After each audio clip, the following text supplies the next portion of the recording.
So, how does music affect our energy field? Now, there was a question.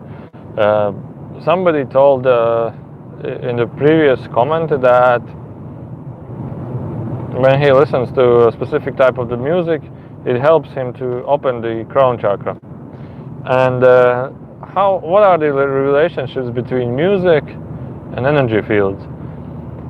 Uh, you can look at this. You can look at this from multiple angles and multiple ways. The first way is that actually imagine of what do we actually consist of. We consist basically made of a frequency and energy that we also not only are, but we also shine out to us.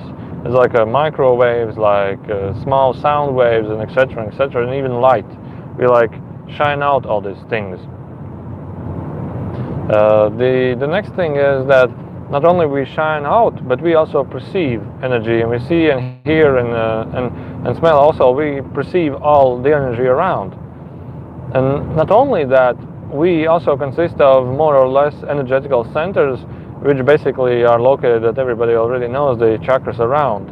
And these chakras around are basically also energy fields that convert the cosmical energy that we receive through top of the head into a different form of energy that the body uses, like a converter, perceiver, and changer to convert the energy how the body uses this energy.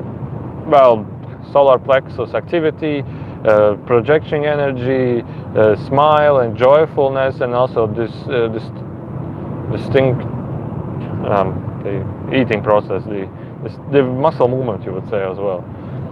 And everybody, any chakra represents and does something else. So every chakra has a specific frequency in which it converts the cosmic energy. Now imagine a chakra has a frequency like a waves. Well, basically crown chakra would be more active waves, root chakra could be more lower waves, and etc. Everybody has a wave of some sort and some such wave. Now what happens is, when you listen to a specific music, it generates a specific wave as well.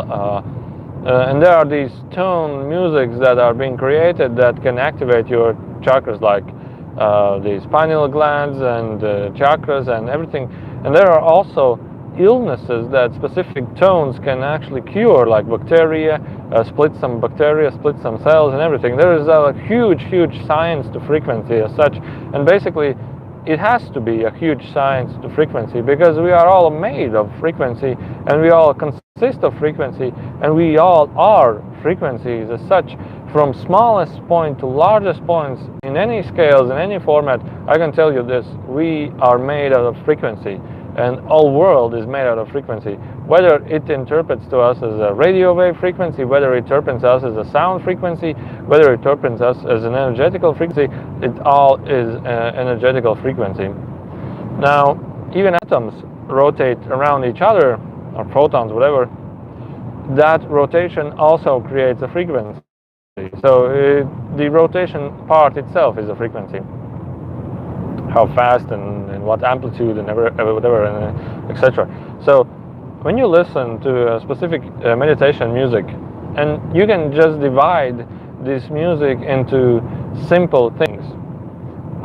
First thing, whether it's a string instrument, whether it's a metal instrument like gongs, like Tibetan bowls, whether it's an air instrument like flutes, like flutes, and there are more of these blowing instruments.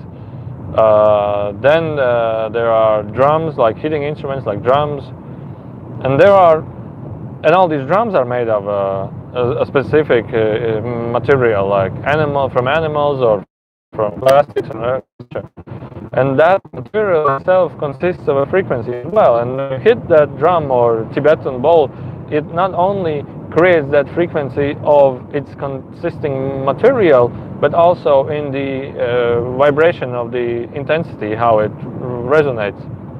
So imagine yourself a drum made out of an animal.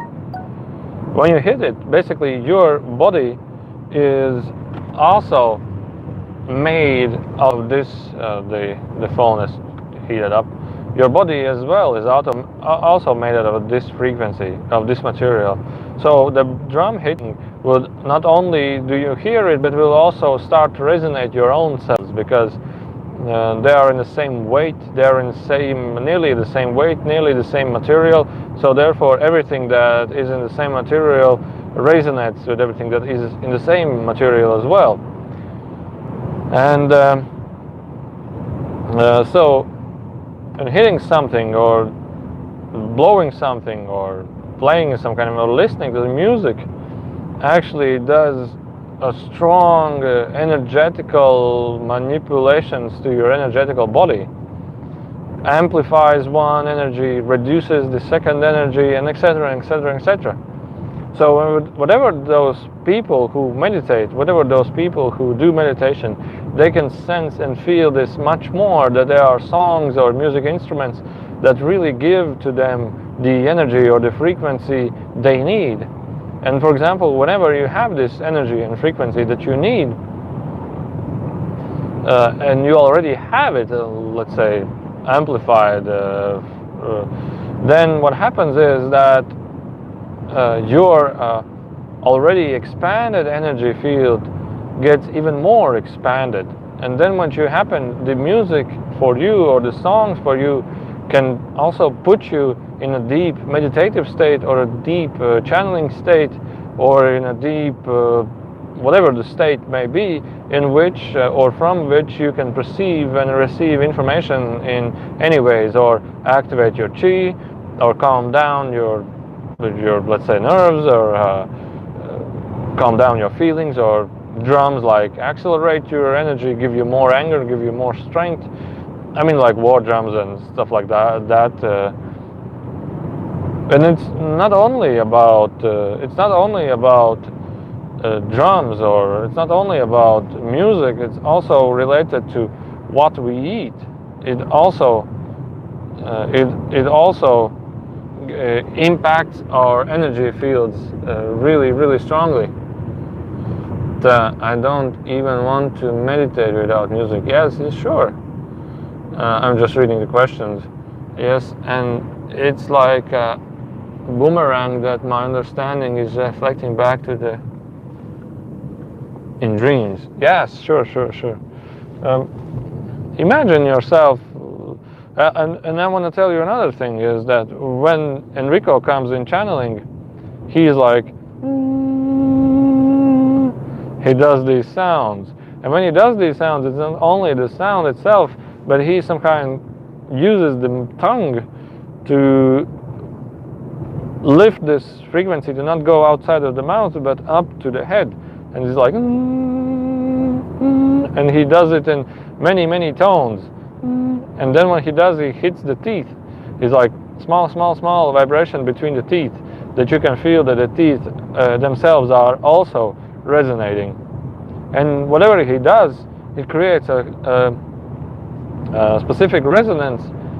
And when that happens, I feel my top of the head starts opening.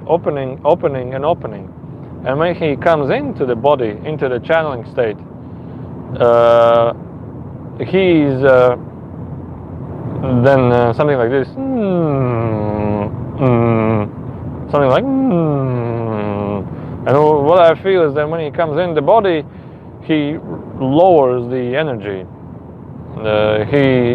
He lowers his energy to our energy, and it's a really intense energy manipulation that I experience, or he experiences, in different forms and shapes.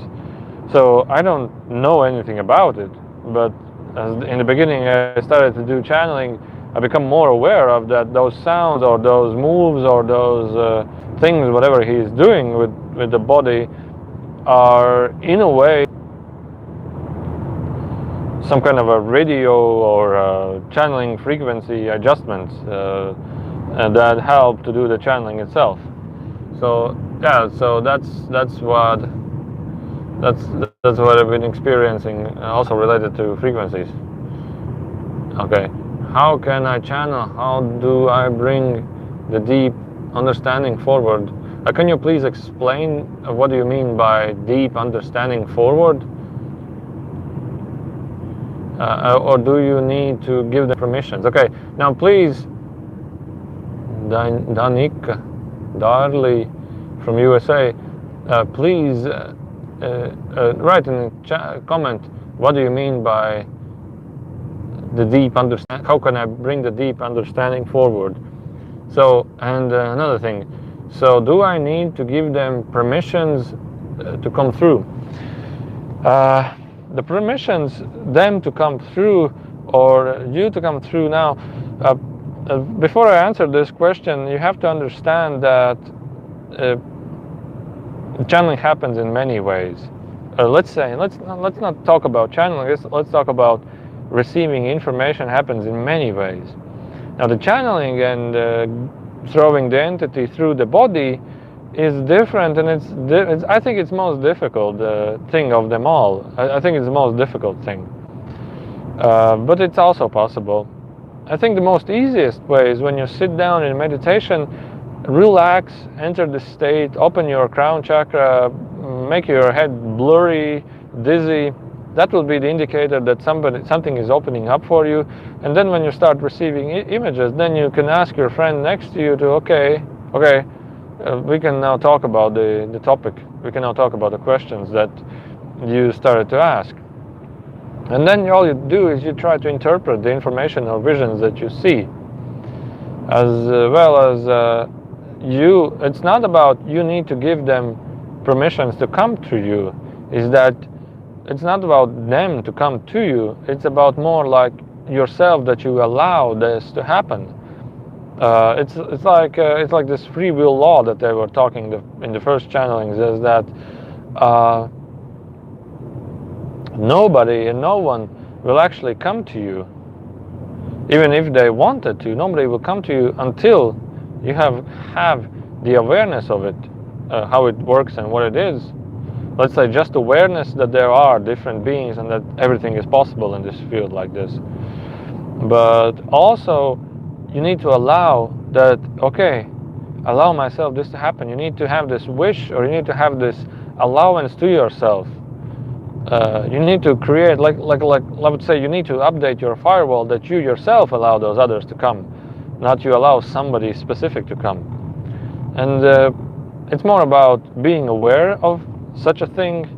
It's about understanding and had some small experiences previously, and then it's about willing and allowing yourself. Is that you really wish and really want for the best channeling experience, or for the most positive channeling experience that possibly can happen, allow it to happen to you.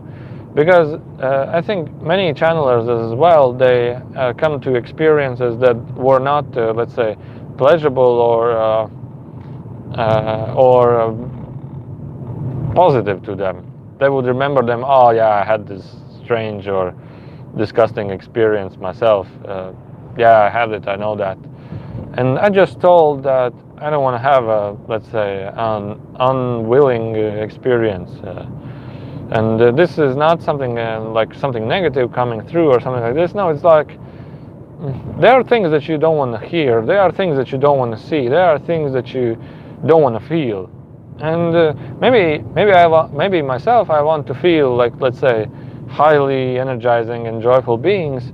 But many people are not in this nature, and they would want to feel and communicate with beings that are more in love frequency, are more in harmonious frequency, or maybe are more in intelligence, like higher intelligence frequency.